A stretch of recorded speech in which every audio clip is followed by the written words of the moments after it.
Why is it important to make a plan before you quit?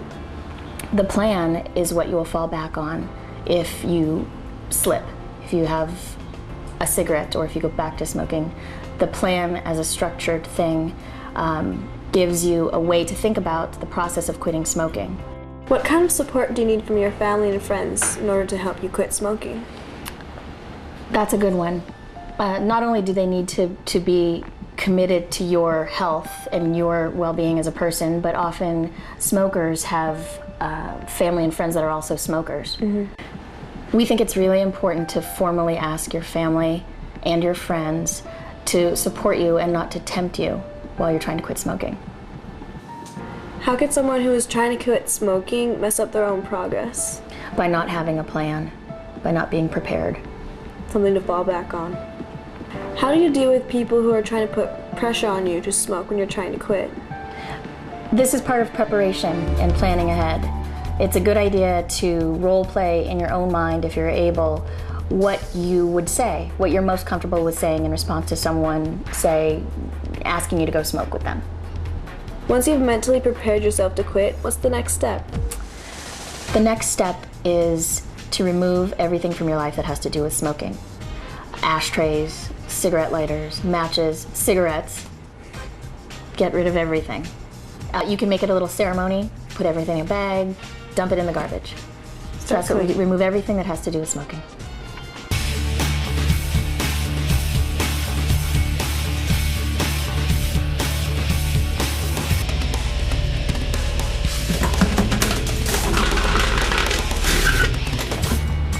How do you distract yourself from the urges to smoke?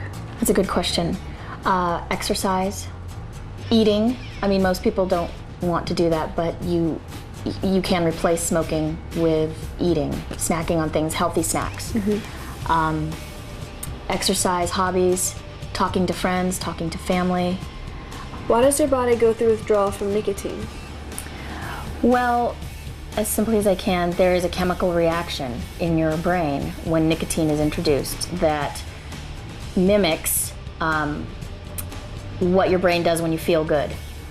So if you take that away after you've used it for a while to feel good, your brain says, I want more.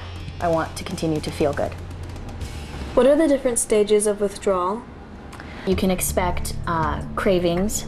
You can expect experiencing stress a little more intensely and emotions a little more intensely. You can experience hunger, wanting to eat more, irritability.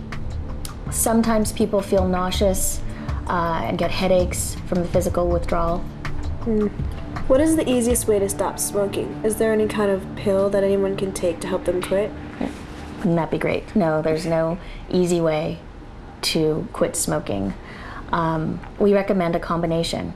In our program, we use the nicotine replacements, the medications. We use preparation, which I've mentioned, and we use support. And support is a key also. You have a place to talk about what you're going through. You have people you can call who are going through the same things. How do rewards help people stay on track who are trying to quit smoking? We like to break it down into little steps by asking you to make a contract with yourself. On this day, I will promise myself that I will not smoke for 5 days. At the end of 5 days, I will reward myself with a new pair of shoes or a trip to the movies. Once that 5-day period is over, then you renew this contract, this reward system. So by the time X amount of rewards have passed by, you could feasibly have not been smoking for months. In your experience, why do certain people fail when trying to quit smoking, and why do others succeed? Because they're not prepared. Understanding why you began to smoke, what to expect, having a plan to deal with any of those things that we've already talked about is the most important before you even put your cigarettes away, before you even stop. So what advice would you give to teens who want to quit smoking?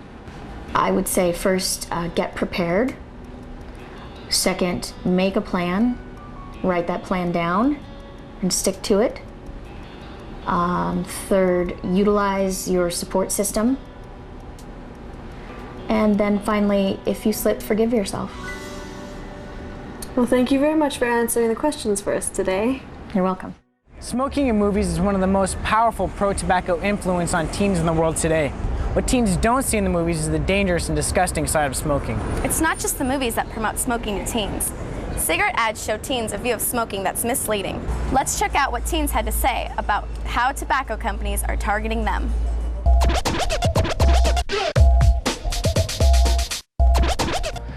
Year after year, cigarette ads continue to promote smoking as part of a healthy lifestyle. Do teens recognize how they are being deceived by the tobacco companies?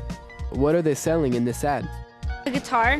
I show how good a guitar is for somebody to buy it. Maybe you're pursuing your dreams. A guitar. I would say be passionate about what you're doing in your life. A singer. A guitar, probably. Be passionate about what you're doing with the guitar. They're selling guitars. Big guitars. A cologne or a guitar or something? Guitars. An ad maybe for music or, some sort of entertainment. Now, what do you think they're selling? Cigarettes. Cigarettes. Cigarettes. Cigarettes. Cigarettes. Cigarettes. Cigar. Oh, cigarettes. It's like cigarettes. Cigarettes. Tobacco companies need to replace the 1,200 people who die from smoking-related illnesses in the United States every day. 1,200 every day. To keep the tobacco business going, ads are focused on young teens. It's shocking to know that tobacco companies spend $16 million on advertising. A, every year, B, every week, C, every day, or D, every month. Every week. Every day. Every day. Every day. Yeah. Every month? Year or month. Every year. Every week. Yeah, every day or every week, something like that. Every day. Every month. Every day. Every year. Every year. Every week. Every month. So, how many times do cigarette ads mention how hard it is to quit? Not very often. Probably not at all. None. Not that much. Not that much. Never. None. A lot. Yeah, none. They never do. They don't. A lot. Never. Smoking in movies is the most powerful pro-tobacco influence on youth today. Believe it or not, over half of teens started smoking because they saw it in the movies. 90% of R-rated movies promote smoking to adults. 50% of movies rated G and PG promote smoking to kids. What percentage of PG-13 movies promote smoking to teens? 75? 50? 95%. None percent. Like 80%. 90. 100%. 50 maybe? 80, 90? Somewhere around 70%.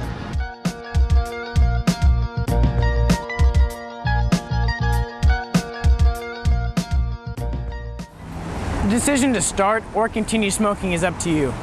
Just think about this. When you decide to smoke, you're doing exactly what the tobacco companies want you to do. They control you.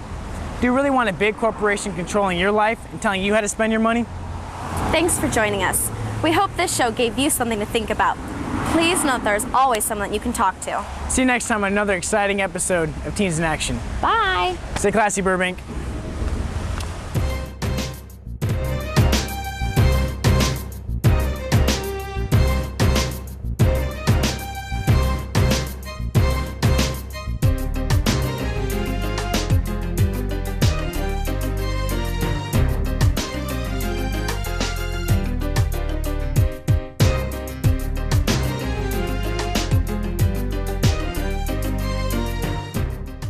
A lot of film and television is directed towards young people, and I think that's when people start smoking, obviously, when they're young. And I think it looks like it's cool on television and in the movies. It looks like it's satisfying, and it looks like it just tastes good, and it's that's the whole reason I think I started smoking.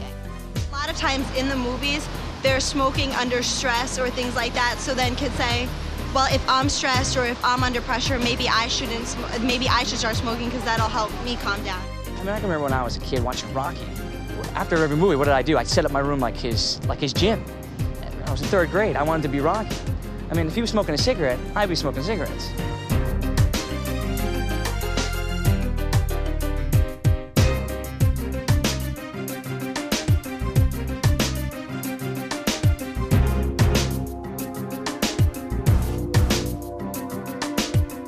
The secret when your courses are set and a dreamboat you've met, have a real cigarette. Have a Camel.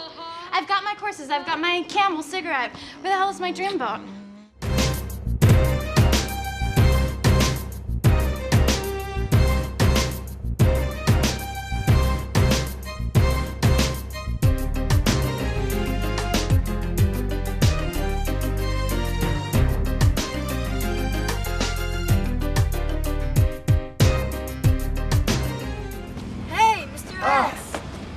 Man!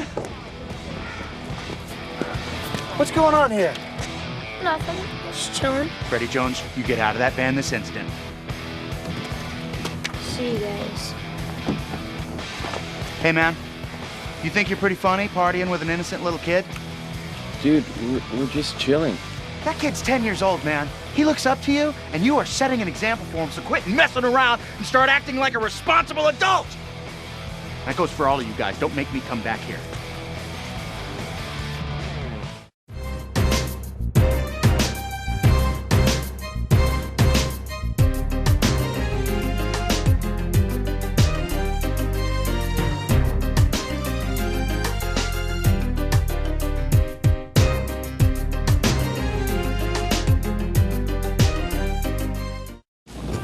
The visual look of Cruella de Vil in the animated film, she has big cheekbones and she actually looks like a skull.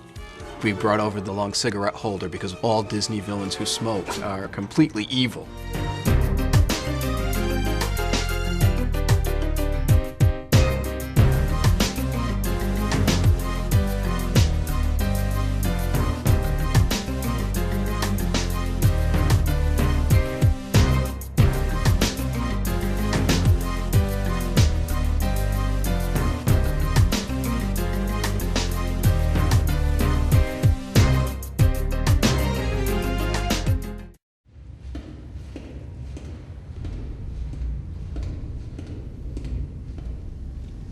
Logan, my tolerance for your smoking in the mansion notwithstanding, continue smoking that in here, and you'll spend the rest of your days under the belief that you're a 6-year-old girl.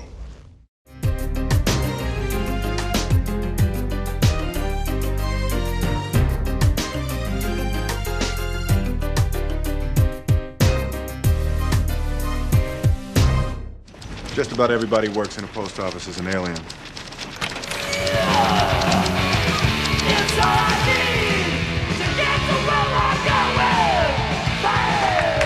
The smoking.